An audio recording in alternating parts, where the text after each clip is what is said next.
welcome everybody to Ignite Humanity Live. I'm JB Owen, your host, and I'm here today to talk about ways to ignite humanity. We all have things going on in our lives, and despite everything that's happening, we still have to be thinking about how we can grow a better humanity for each and every one of us. And ways that we do that is to come together, to understand, to really, really dive into the knowingness that each and every one of us, as different as we are, we truly are the same at the core. And that is, we want to be seen and heard and feel loved and feel like we're connected. And so we do that through this show to share with you different stories and different Ignite moments that people have been through that have truly changed them and inspired them to take a new trajectory. Now, sharing a little bit about me personally, just recently, I've lost a friend and colleague, someone I've been working with for many years. And like many of you, you probably experienced something similar where you have lost someone that you really care about. And life still has to progress. And as much as we want to remember, and I do remember her deeply, I also want to move forward in making big things happen and never letting her go unremembered or forgotten. And so as I struggle with my words and my emotions to deal with the loss of a friend, I still keep wanting to show up to remind all of you that we have to be caring about one another. We have to be thinking, we have to be dipping into our emotions. We have to bring ourselves forward in a way that we can support and move through our emotions in a way that, well, in all honesty, helps us be the best version of ourselves. Losing someone is always difficult. And at the same time, how can we turn it into a positive in the way that, well, she won't be forgotten? So we decided to build a school in Danya Safar's name, and we want to share her talent and her skills, her creativity, and the beautiful part of her, and at the same time, ignite humanity. And that's what this is all about. We have these ignite moments, these moments that change us, that truly define us and make us think differently. And with the loss of Danya, we've decided that we want to build a school. So if you'd like to be a part of building something, a memorial for somebody super special to the Ignite community, a part of making a huge impact, and at the very beginning of the Ignite Humanity initiative, please go to danyasafarmemorial.com and contribute to her memorial. We're building a school in Pakistan, where she's from, and we want her family to be able to go somewhere and just see the beauty of Danya through the eyes of children who are learning and growing and stepping into what's possible for them. We all have to care about how we can ignite humanity, and this tragedy can be turned into something beautiful by the support of our team and all of you. And I just want to say thank you to the many, many people who have reached out to me over the weekend and left beautiful messages on Facebook and directly to me. I want to just thank you so much. That is how we ignite humanity. And I only share that with you folks because, well, I don't want this show to just be cookie cutter and plastic. I don't want it just to be like a repetition of the same thing over and over again. I want you to know that, like you, I too am going through struggles and trials and tribulations and things that are challenging me. And I get to be with you, and I get to lean on all of you, and I get to know that together we can make a difference. We can ignite humanity, and we can step into what's possible for each and every one of us. Now, it's beautiful. My guest today on the show is talking about hope and how we can step into our hope and how hope is really empowering. My beautiful guest, Jammie Matheson, is a small town girl that believes big ideas can come from small places. She is a part owner of the FLD Industries, working with her son, helping people become fast, loud, and driven with their vehicles and their lives. And Jammie has developed a curriculum on the dynamic principles of hope, helping others to go from hopeless to hopeful. She has developed a system that helps people learn to trust their inner voice and have confidence in their personal decisions. Her motto is learn to trust your inner voice. And I love to call her a hopeologist. All right, welcome Jammie to the show. Hey Jammie, happy to have you, darling. Thank you. I'm so glad to be here. I really appreciate the opportunity, and I really appreciate how much you care and the messages that you're putting out there for Danya. That is beautiful. She meant so much to everyone, so many people, and I really hope that everyone who watches this can share and contribute. Thanks for saying that. I so agree. And many of us have lost people in our lives and we're facing challenges and loss. I know COVID also made a lot of people feel like they were losing their lifestyle. They were losing their friendships, their hobbies, their activities, losing the ability to go out and do that stuff that they love to do. And so there has been this loss amongst us globally in many ways. Of course, we're coming out of it. I'd love to chat with you because you have a very unique concept. And you and I have talked about this one-on-one personally, the idea of hope. And I used to think that hope was kind of a useless word. I used to think, well, why hope to win the lottery, or hope he's going to call you, or hope that that it'll work out, when hope didn't really feel like something I could bank on. And yet you've really helped me see hope in a different way. Can you share that with our listeners? Absolutely. That conversation that we had was very meaningful. It really helped solidify in my mind what hope represents to me. So, optimism really is a state of mind. If we have a dream, if we have a wish, how do we get from that point to having it become something solid? And that is hope. Hope is actually an action. This was about 20 years ago. So my story really has gone over a good 20 years. So I was diagnosed with stage 4 breast cancer, and every day one of my boys, he would come home from kindergarten and hand me this white rock, and he would find it on the playground. He would look in the driveway, wherever, but every single day as I was going through treatments, he brought me home a white rock and handed it to me and gave me a big hug and said, "I hope you get better, Mama." And that solidified to me that hope is an action. Hope is something we give to each other. If we have lost hope, we can't find it. It has to be a gift that is given. Hope is one thing that even if we don't have it ourselves, we can still give it to someone else. I love that story about your son. And of course, children are so brilliant and so intuitive and so caring. And I think I could just envision him coming home and giving you this beautiful white rock, with purity and, this sort of feeling of blessed angels, and hoping that you get better. And I really believe that his hope, let's use that word again, actually was such a catalyst. Obviously, you have recovered, you're better. Look how amazing you are now. But do you feel that in that hope, and you said it's action, there's like power in it, there's intensity in it, there's a vibration and a frequency in it? There absolutely is. And how do we find that vibration? How do we find that frequency if we're hopeless and we want to become hopeful? Usually there is some situation in our life that we're wanting to change, that maybe a decision that we've made that causes us to feel hopeless and we want to change it. And so I have created the dynamic principles of hope that help step through that process. How did we get here? And we have to be honest with ourselves. What part did I play in it? What do I need to change? And where do I need to go from here? And so that really represents the H in hope, the how, and be honest. And Well, then let me just stop you there, because I want to unpack that a little bit, because you've really taken this philosophy, and as a hopeologist, you've sort of broken it down into pieces. You've taken each letter in hope, and you've actually designed a way that people can look at it from a different perspective. And so the H is really about the how, like, how did I get here, or how did this happen? Am I supposed to look at the how in like the pieces, the tangible that unfolded in the way that has put me where I am right now? absolutely. And the part that we played in it ourselves, Mm. maybe we were trying to avoid some sort of opposition that made us or allowed us to make a decision that we really wish we would have chosen something else. We were trying to avoid something. And so what is that thing we were trying to avoid? How did it affect us? Was it fear? Was it fear of another person? Was it a fear of an outcome?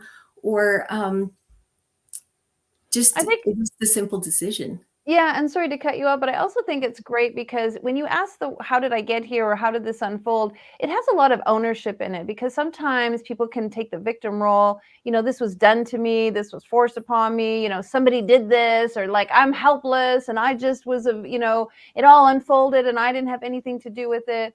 And so the how really does ask people to have some ownership around how their circumstances have unfolded. Do you agree? Absolutely. There's so much victimhood that we play until we understand the lessons that we haven't learned. Hmm. So often, we'll try and help people. My husband is so good at, really helping friends and helping people and providing service for people. And this is a terrible thing to say, but we used to, in a previous mindset, say, oh, no good deed goes unpunished, because we know we're going to help someone. We know we're going to put forth this effort, but it isn't going to change their lives. And why won't it change their lives? It's because they haven't learned the lesson. They haven't learned to go from hopeless to hopeful. There really are steps involved. And until we understand those steps, we will continue to be presented with the same situations in our life over and over again, whether it's spiritually, financially, emotionally, or physically. Yeah, Until we well, take those steps, we aren't going to change. yeah, well said. And I also like that you said we used to have that mindset, because we all have the ability to change our mindset. It's like a flick of a switch. You can literally today, right now, watching this show, be like, you know what? I think something differently. I think Jamie said something, JB said something. I actually now think about this differently. All right, tell us a little bit about the O. So O is for the opposition. What thing were we trying to avoid that caused us to make the decision that we did? And then we need to look at the opportunities that will present themselves if we go back and change that choice. What can we do? What steps can we take? And then we need to figure out the opportunity that will be presented to us. Are we prepared to accept that new opportunity? We need to sit with it, spend some time with it, learn to be friends with it, think about it, meditate on it. How does it feel? How does it affect the people that I love? And then we need to put the steps in place, figure out how we need to overcome. It's really good that you say that, because a lot of times people do feel like they have no other opportunity. My son is just 18 and he's like off, and working a new job. And so, of course, he has two part-time jobs and he's trying to choose between the two of them to make one of them a full-time. And he's like, Mom, I feel like I have no decision. I'm in gridlock. And I was like, wow, you actually look outside of that. You could go work on a cruise ship. You could go work in a and do work in Africa and do like volunteer work. You could go work in the army. You could go work at, in a school. You could go up to the Arctic. Like, I just started giving him all these other ideas and opportunities, because he got really, really stuck in just the fact that this was happening to him. So I feel it's so powerful when you say opportunities. We have to be awakened to our opportunities, because really, in truth, they're all over the place. They're everywhere. They're all around us. We just have to like see them, right? Exactly. We have to get out of our own way. We have to get out of our own headspace. Okay, let's talk about the P. What's the hope and what's the P in hope? So we need to prepare. So we've sat down, we figured out what our opposition is. So now we need to take the steps. We need to figure out how I can prepare to overcome this opposition, because it's going to present itself again. We need to have perseverance when those questions come up. Maybe for an example, maybe it's somebody who has struggled with addiction, and they no longer want to make that choice. They no longer want addiction to control their lives. And so they have had the opposition of people offering them things. How do they say no? And so we need to now prepare Mm-hmm. ourselves and make those choices now before they even present it, or before we're presented with it, that when someone offers this to me, I'm just going to tell them no. I'm going to walk away. What am I going to do? What are my outs? Just prepare yourself. Make that decision now. Mm-hmm. And let's just go back to your story a little bit, because we glossed over it a tiny bit at the beginning. You were diagnosed with a very serious form of cancer. You were very, very ill. You had children, a family, a business. Lots of things were going on in your life. And I've read your story and I know a lot. It took so much perseverance and so much of your own trust and faith and belief and hope and your wellness and your recovery. And again, I just want to acknowledge you. Can you share a little bit about how perseverance and also a plan, like having a plan, how to persevere through adversity really helps you get to the finish line? Absolutely. So our plan during cancer was for our children. My husband asked me, how do you want to move forward with this? You know, how do you want? He always wanted my wishes to happen, and he always had to defend them because I was very sick. I had after chemo, after radiation, after oral chemo, I had a 12% chance of survival. Um, and my plan was to have our kids come home from school every day, to have them sleep, you know, be with us, be with me, to come home after school, have a snack, sleep in their own bed, to have as normal of a life as possible. Um, we, as so many people do, we really had some financial struggles with this. You know, Mm-hmm. we almost lost our home. Mm-hmm. Um, we, you know, because I was working. I had a pretty good job. I was no longer able to work. My husband actually had two jobs. He had his primary job, and then he carried a phone for another company and just did troubleshooting over the phone. So he was getting paid from his second job. And all of that changed. You know, he really had to um, pull it together and take care of us. And Another P, pull it together. yeah, we had to figure out how to pull it together, and it really Mhm. became about how we were going to um, show up in our own lives, how and who we were going to let have influence over our children. And for me, the biggest thing that I recognized and understood at that point was um, who, you know, if I was going to have someone else show up in my children's lives, I needed to be protective of that, but I needed to be most protective of how I showed up in their life, Mm. how encouraging I was, you know, what goals, what things I wanted to instill upon them to let them know that I wasn't mad at God for this happening to me. We needed to take this negative thing in our life and turn it into an opportunity. And we actually really did that. We So during this process, like I said, we came very close to losing our home, and so I would spend hours on the phone with the mortgage company trying to figure out what we could do, what the steps were, and I actually learned, you know, about loss mitigation and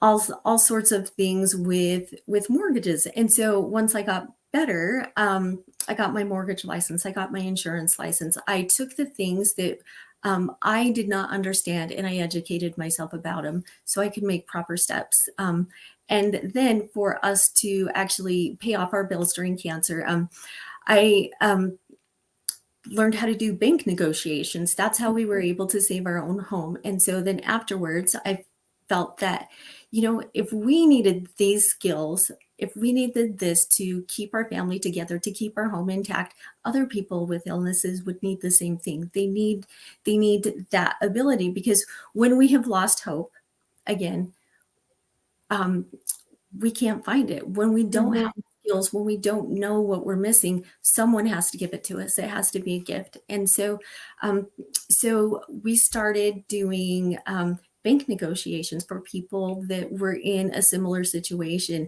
And I would do it for free. I would sit down with them, and we would get all the paperwork together, and we would go in and negotiate with their lenders and try to get them in a hardship, try to get them to rewrite their mortgage, things like that would help them extend or give them a grace period. So when they overcame their illness, this gave them a reprieve. They were able to get into a better financial situation and keep their homes.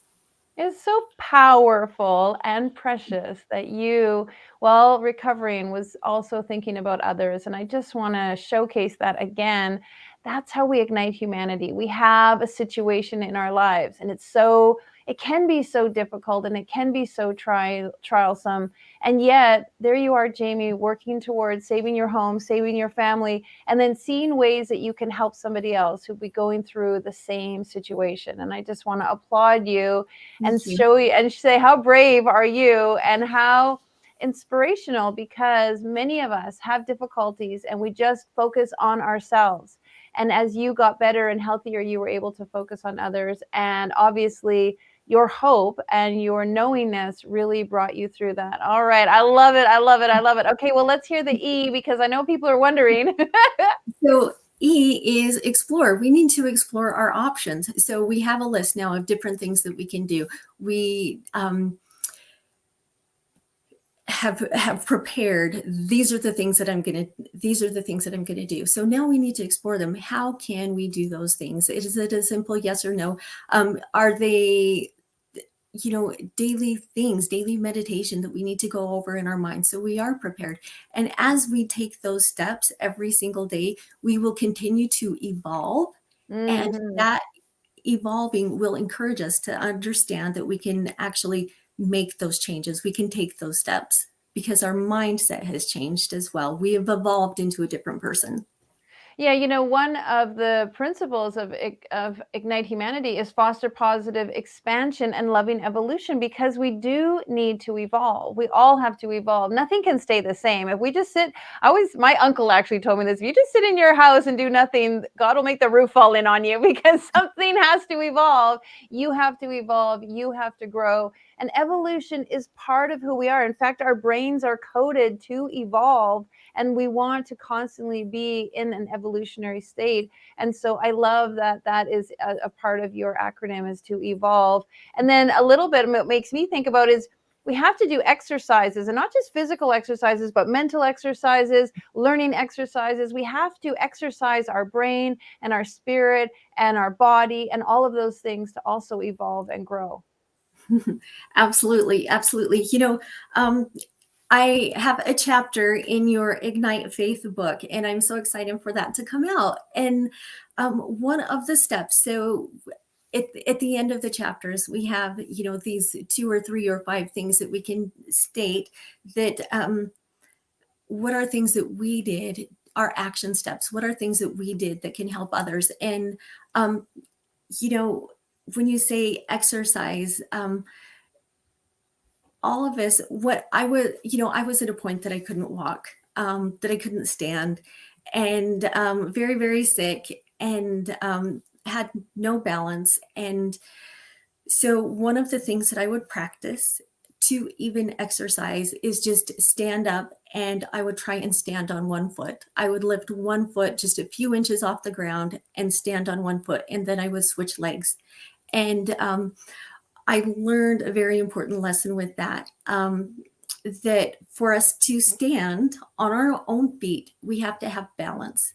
And for that balance to happen, we just have to take one step at a time. It has to be just little tiny actions. The action, just trying to stand, holding on to something and lifting one foot off the ground at a time, a simple thing like that, that is the most minute thing, but that's where it starts. A small thing can lead to a big step. It's so true. Little tiny micro movements and micro progression actually gets you there. I mean, there is the story of the rabbit and the hare. I mean, it's kind of interesting. The tortoise and the hare, right? There we go. The tortoise just kept moving along. He just kept making the little incremental improvements. And many times we want to leapfrog from, I want to be here and I want to be there. And we feel like we don't want to take the time and the effort in the middle, but really that is part of the exercise, and that's part of the evolution. Nothing can go from A to Z immediately. There's all those beautiful steps in between. And I love that your HOPE acronym shares and talks about those. Any last words? I know that you have more to share, because hope actually turns into hopeful. Do you want to go through the last ones quickly, or do you want to have our viewers reach out to you and find out more? What would you like?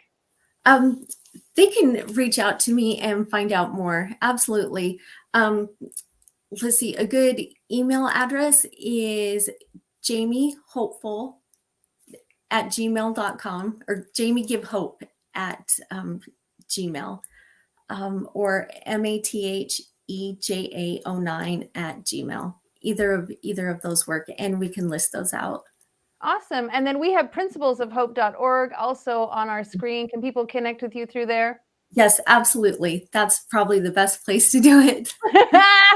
Well, wonderful. Well, Jammie, I wanted to say thank you, because I know being on national television is not always easy. And I know going live is also stressful and nerve-wracking, but you did fantastic. And I want you to know that you bring hope to all of us. You've been through a lot in your life, and you are a great role model for your kids and for us. You're a beautiful part of our community. And I just want to say bravo. You did a great job. And thank you so much for being here. Thank you. Appreciate the opportunity. All right, blessings. Well, if you want to find out more what Jammie's talking about, because having hope is pretty powerful, and going from hope to hopeful really makes a difference in our lives. Hope is not just a passive word. I've learned that through Jammie. You can have beautiful action steps within having hope, and hoping for your life to be different means you can take those incredible movements towards what it is you want. Look out for what Jammie's got to share in her new wonderful Hopeologist program.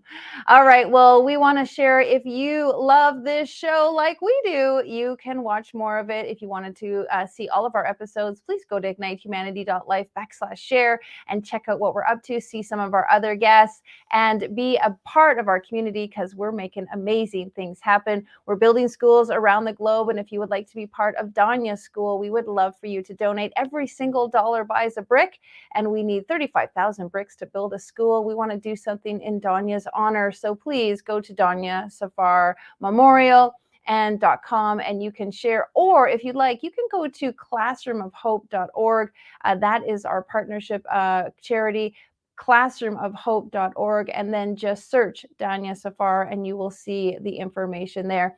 Well, we want to do something special with you, and we want to share that we're doing a magazine. We have been talking about igniting humanity in digital form. So if you'd like to get a copy of our magazine, we are gifting that to you right now. ignitehumanity.life/library. You can go there to see our video mag, and that is an incredible digital magazine that includes a video embedded into the magazine that shows each and every one of the episodes that the articles coincide with, and that's something nobody's doing. So if you want to see our episodes and read an article about how you can ignite humanity, go check it out in our library. And last but not least, if you would like to tell us your story and be on the show, and be global, be national, be all over the place, and let people hear what you have to say about igniting humanity, please go to ignitehumanity.life/share and tell us a little bit about you, and we would love to have you on the show.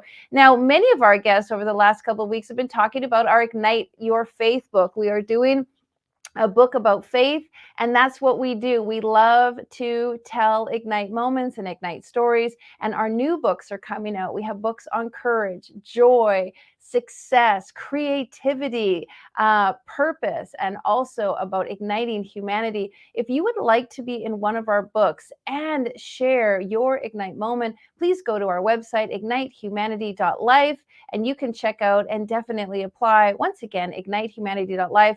I would love to hear your story. So go tell us your Ignite moment. All right. Thanks so much for being on the show. Big hugs and kisses to you. Now, more than ever, we need to come together to connect with one another.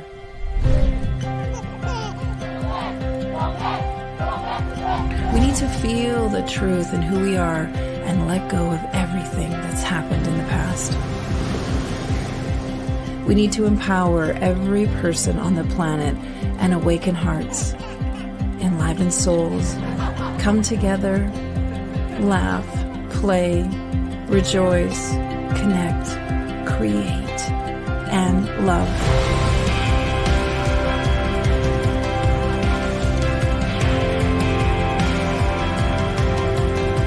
It's time to ignite humanity. We want you to be a part of something that will impact the future for everyone. We want you to tell your story, share your Ignite moment, show people who you truly are. Be a part of igniting humanity and making a difference in the world and all of our futures.